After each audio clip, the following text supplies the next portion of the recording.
Thank you, thank you. So for those of you who have a keen eye and checked the agenda a few days ago, you will have seen that it was meant to be someone called Paavo Räsänen giving this speech.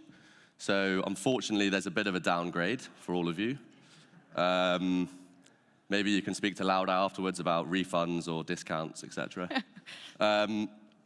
And yeah, as Laura said, the main reason we're all here is to listen to companies pitch. That's the exciting part. So I will keep this as short as I can.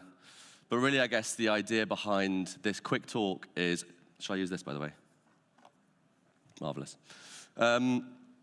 Yeah, giving a bit of context, I guess, for why we're here, why should we care about all of this stuff, and what are some of the interesting opportunities that we have seen at Mackie and hope to continue seeing in the future. So I guess the why is probably one of the easier questions to answer in this space. I think it's fair to say that it's fairly ubiquitous now when you look around in the news and in social circles. The discussion around food generally is fairly one-sided in saying that current food production and consumption is unsustainable. And I think it's probably fair to say that everyone in the room is aware of this, so much so that even VCs have cottoned on to the whole thing, which generally means that it must be pretty important. I guess what's interesting about this particular graph, aside from the obvious increase in recent years in investment, is in the last couple of years, the growth stage and exit stage of investing has really seen a big uptick. And I think whenever you have a warm exit market, that always creates a bit of a flywheel. And so I think what we're now starting to see is the benefits of that exit market.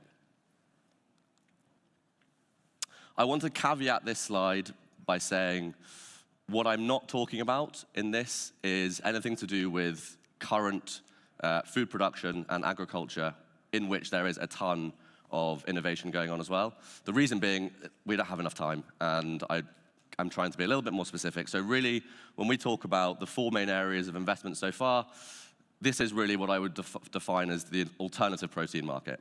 But within that, there is plant-based, which is, I suppose, the one people are most familiar with companies like Beyond and Impossible being on most supermarket shelves. It's pretty hard to miss. Insect-based, so this is an interesting area. With companies like Insect and Innova, both French, building quite significant food production plants in recent years, while we're still seeing most of the use cases going towards animal feed, I think, first of all, it's a massive market, and so don't underestimate it. But also, as technology improves, I suspect that will begin to change as well, and we'll see how that plays out. Fermentation is a really interesting area, and could probably do a whole talk on it in and of itself. It's such a wide space, and it encompasses so much. I mean, fermentation, to most people, at least to me, before I started learning more about it, meant beer and wine. But there's actually a huge range from traditional fermentation to precision to biomass fermentation. And the opportunities there, I think, are really, really exciting. And then cell-based, which has been on quite the journey since 2013, when the first burger was shown on live TV and Dutch television. It's always been the one, I think, which is sort of most sci-fi-like, in the sense that the idea of being able to grow a burger in a lab, it both intrigues and slightly frightens people. But I think that it will play a significant role as we move forward. So is there one of these four that's sort of most important in the future? I think the obvious answer is no. They will all need to complement one another, and in complementing one another, they will help the whole ecosystem to grow. So I think that the general view that I hold, at least, is that we need to be pursuing all of these paths kind of with equal force and measure. So a couple of examples. Again, just want to caveat this one by saying there are so many more examples I could have used. Selected a few at random.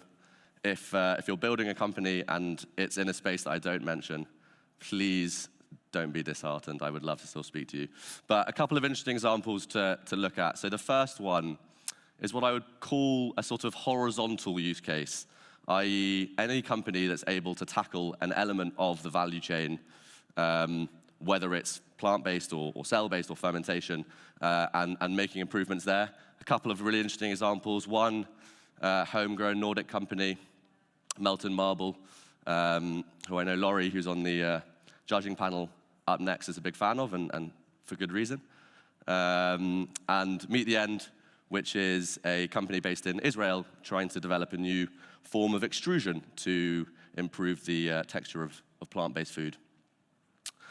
So within insect-based food, the big opportunity, as we see it, is taking circularity and production efficiency to the next level. So by using food waste as your initial feedstock, and then by making sure that all side streams have value and have a use case, you're actually able to sort of pair that with automation and create the first truly circular food production process, which is something that we haven't really seen at scale yet. Bit of a shameless plug on this one. Volare's in the Maki portfolio, and we're obviously very excited about what they're doing as an example of a company in this space. So I sort of briefly mentioned fermentation before. One of the very often sort of used use cases within fermentation is trying to replicate flavors and foods that already exist, which of course makes sense when you have technology that we do. But another really interesting use case, as we see it, is providing new experiences. So rather than trying to replicate, actually creating an entirely new culinary and food experience. And this will allow us to kind of widen our culinary scope and explore flavors that we maybe haven't in the past. And that, to me, is a really interesting opportunity. And companies like Meati are doing just that. And then finally, cell-based food. So as I mentioned, it's been through a bit of a journey. I think the first ever cell-based burger was something like $250,000. It has got better, but the main reason why we don't see it more widely is just price. So what does that mean? Well, I guess in simple terms, it means we need to bring the price down. So any company that's able to do that presents a really, really interesting opportunity. Maltus Media is an example of a UK company that's doing just that, focusing on the growth medium, which is probably the sort of single highest cost line at the moment. But there are a ton of different companies that are doing similar things within the cell-based space. So what next? Well, I guess the short answer is more of the same. There are so many different areas that we can focus on, both in terms of improving the foods that already exist. Even some of the most innovative companies at the forefront of this space, are still not typically excellent in all areas, and there's always room for improvement. But also for any new companies coming through, the opportunities to solve for as many of these problems as you can will remain significant, I think, for the next few decades. For us, taste will always be king. If you're trying to convince someone who loves a burger to eat something that isn't a burger, and they really want to eat a burger, it has to taste nice. So taste will always be important, but there are so many other factors as well.